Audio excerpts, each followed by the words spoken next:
Hello everyone, welcome to market investment. मैं हूं राहुल गुप्ता। स्वागत करूंगा आप सभी का हमारे चैनल मार्केट इन्वेस्टमेंट में। दोस्तों, बात करने वाले हैं सिल्वर की और बात करने वाले हैं गोल्ड की। गोल्ड के भाव के अंदर थोड़ा सा सुधार अभी हमें देखने को मिला है। थोड़ी सी तेजी हमें देखने को मिल रही है। मंगलवार का दिन है और मॉर्निंग सेशन की अगर हम बात करें तो गोल्ड के अंदर अच्छा खासा हमें एक सुधार देखने को मिल रहा है। बात करें रेट की तो लगभग 200 अंकों जितनी एक रिकवरी गोल्ड के अंदर हमें देखने को मिल रही है। गोल्ड के भाव 62,100 रुपए के आसपास देखने को मिल रहे हैं। क्या कारण है कि गोल्ड के अंदर इतनी ज्यादा हमें स्थिरता देखने को मिल रही है? कोई बड़े चेंजेस देखने को नहीं मिल रहे हैं, कोई बड़ी तेजी हमें देखने को नहीं मिल रही है। सोने के प्राइस क्यों स्थिर है और चांदी के भाव लगातार निरंतर क्यों नीचे जा रहे हैं? क्या कारण है? क्यों इतनी गिरावट है सिल्वर के अंदर? एक्सपर्ट अपनी क्या राय दे रहे हैं? आने वाले समय में गोल्ड के टारगेट क्या होने वाले हैं, सिल्वर के टारगेट क्या होने वाले हैं? आने वाले समय में कौन से बड़े इवेंट हैं जो सिल्वर और गोल्ड दोनों के भाव को बदल सकते हैं? क्या होने से सिल्वर और गोल्ड के भाव के अंदर तेजी या मंदी आ सकती है? इन सब चीजों के बारे में आज हम बात करने वाले हैं।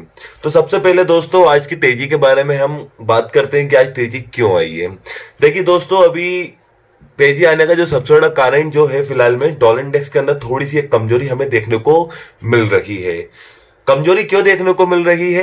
क्योंकि फेड की अभी मीटिंग होने वाली है 30 जनवरी वाले दिन, तो जिसमें फेड अपनी ब्याज दरों को लेकर आगे बढ़ सकता है, जिसमें निवेशक अनुमान लगा रहे हैं कि फेड 30 जनवरी वाली मीटिंग में अपनी ब्याज दरों के अंदर कोई बदलाव नहीं करेगा। ना वो ब्याज दर के अंदर कटौती करने वाला है, ना बढ़ाने वाला है। तो नो चेंजेस होने वाले हैं ब्याज दरों के अंदर, ऐसा अनुमान लगाया जा रहा है। जिससे डॉलर इंडेक्स के अंदर अभी अभी हमें थोड़ी सी कमजोरी देखने को मिल रही है। गोल्ड के अंदर एक तेजी हमें देखने को मिल रही है। जैसा कि आप जानते हैं कि ऊंची ब्याज दरें गोल्ड सिल्वर के लिए नेगेटिव है और डॉलर इंडेक्स के लिए पॉजिटिव है। वहीं कम ब्याज दरें डॉलर इंडेक्स के लिए नेगेटिव है और गोल्ड सिल्वर के लिए पॉजिटिव है। तो फिलहाल ब्याज दरों के अंदर कोई चेंजेस होने का ना मतलब चेंजेस नहीं होने का अनुमान लगाया जा रहा है। और एक ऐसा भी अनुमान लगाया जा रहा है कि फेड के द्वारा आगे की रणनीति भी बताई जाएगी, जिसमें फेड मार्च 2024 में ब्याज दर के अंदर कटौती कर सकता है।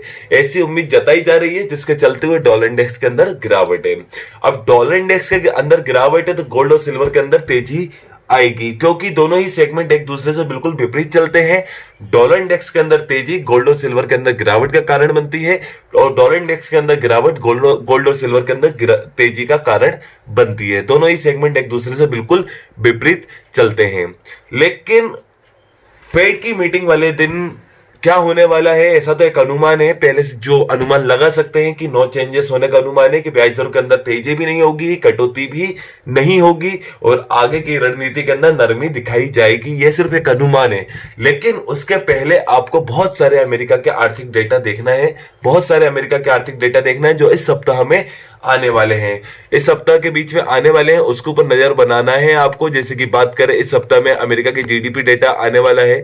अमेरिका का जीडीपी डेटा जो मेन होने वाला है, मुद्रास्फीति के गेज आने वाले हैं, पीएमआई डेटा आने वाला है, नौकरी डेटा आने वाला है। तो ये सब चीजें मेन होने वाली है अमेर फेड की मीटिंग के पहले। तो फेड को अगर ब्याज दरों के अंदर नरमी भी रखना है तो अमेरिका को आर्थिक डेटा अच्छे आना होंगे, आर्थिक डेटा के अंदर सुधार होना पड़ेगा, तब जाकर फेड अपनी ब्याज दर के अंदर नरमी बताएगा। वैसे मैं आपको एक बात बता दे रहा हूं, देखिए गोल्ड और सिल्वर दोनों ही भारी गिरावट के दौर में है अभी। अगर दोनों की गिरावट की बात करें तो दोनों के अंदर काफी बड़ी गिरावट हमें देखने को मिल रही है।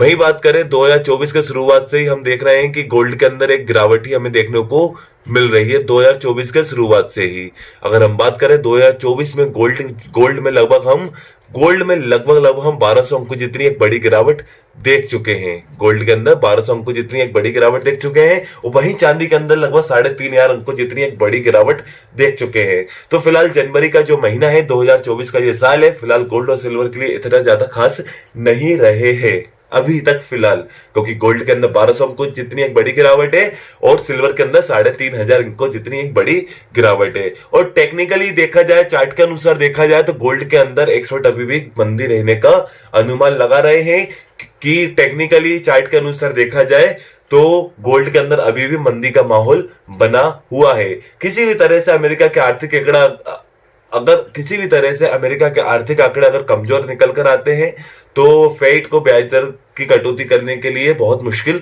हो सकती है, जिससे गोल्ड और सिल्वर के भाव के अंदर एक बड़ी गिरावट आपको देखने को मिल सकती है। मंदी के दौर में गोल्ड और सिल्वर के भाव आपको देखने को मिल रहे हैं। एक एक खराब डेटा और फेड की तरफ से एक कठोर कदम अभी गोल्ड को लगभग 60,000 रुपए की रेंज के आसपास लाके खड़ा कर सकता है। वहीं चांदी को 68,000 69,000 रुपए की रेंज के आसपास लाकर खड़ा कर सकता है। 68,000 69,000 के आसपास लाकर खड़ा कर सकता है।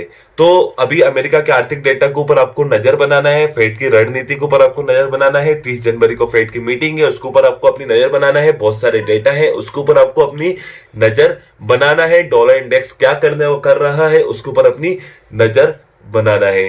कोई भी पोजीशन बनाने के पहले अपनी पोजीशन में एक स्टॉप लॉस लगाना है। विदाउट स्टॉप लॉस तो मार्केट के अंदर काम करना नहीं है, बिल्कुल काम नहीं करना है। और देखिए दोस्तों, अभी तो फिलहाल गोल्ड के अंदर एक मंदी देखने को मिल रही है। अगर किसी भी तरह का भू राजनीतिक तनाव अगर आता है सामने, किसी भी तरह का भू राजनीतिक तनाव होते हैं जैसे कि आप देख रहे हैं, तो गोल्ड के अंदर वापस तेजी और मजबूती देखने को मिलेगी। और गोल्ड को अभी अपने आप को बचाने के लिए भू राजनीतिक तनाव होने की बहुत जरूरत है। अगर ये ऐसी स्थिति बनती है तो गोल्ड के अंदर फिर से तेजी देखी जाएगी सुरक्षित निवेश के रूप में। तो गोल्ड भू राजनीतिक तनाव में काफी ज्यादा पॉजिटिव हो सकता है। नहीं तो फिलहाल मंदी का माहौल है। और इसके अलावा अमेरिका के आर्थिक डेटा है जिसको मजबूत आना बहुत जरूरी है। अगर वो मजबूत आते हैं तो गोल्ड के अंदर फिर तेजी देखने को मिलेगी। अगर उसके अंदर किसी भी तरह से कमजोरी निकल कर आती है तो गोल्ड और सिल्वर दोनों के अंदर बड़ी गिरावट देखने को मिलेगी। और अगर ये गिरावट आती है तो गोल्ड 60,000 और सिल्वर आपको 68-69,000 के आसपास देखने को मिल सकती है। तो फिलहाल कोई भी पोजीशन बनाए उसमें स्टॉप लॉस होना बहुत जरूरी है। विदाउट स्टॉप लॉस तो मार्केट के अंदर काम ना करें। अगर मैं इंट्राडे टारगेट की बात करूं तो जो हमारी एक्सपर्ट है नेहा कुरैशी जी, उन्होंने अभी फिलहाल को गोल्ड के अंदर सेल करने की सलाह दी है 61,300 रुपए के लक्ष्य के साथ, लेकिन एक स्टॉप लॉस भी दिया है। वहीं चांदी को 69,000 के लक्ष्य के साथ सेल करने की सलाह दी है, लेकिन उन्होंने एक स्टॉप लॉस भी दिया है 72,000 रुपए का। तो एक्सपर्ट लगातार सेल करने की सलाह दिए जा रहे हैं, लेकिन एक ये इंट्राडे टारगेट है, ऊपर से ये स्टॉप लॉस के साथ है। तो विदाउट स्टॉप लॉस मार्केट के अंदर काम बिल्कुल ना करें। जो भी आपका स्टॉप लॉस है 2,000 5,000 15,000 जो भी आप स्टॉप लॉस मेंटेन करते हैं उसके अकॉर्डिंग ही आप पोजीशन बनाएं। एक एक डेटा एक एक न्यूज के ऊपर नजर रखकर अपनी पोजीशन बनाएं। दोस्तों, सामने स्क्रीन पर आपको अपना पर्सनल व्हाट्सएप नंबर प्रोवाइड करके रखा हुआ है। वो नंबर मैंने आपको इसलिए प्रोवाइड करके रखा है, मेरा कमोडिटी मार्केट से रिलेटेड एक व्हाट्सएप डिस्कशन ग्रुप चलता है जिसमें मैं कमोडिटी से रिलेटेड कोई भी लेटेस्ट न्यूज होती है, कोई भी लेटेस्ट अपडेट होता है, उसको व्हाट्सएप के माध्यम से आप तक पहुंचाने की कोशिश करता हूं।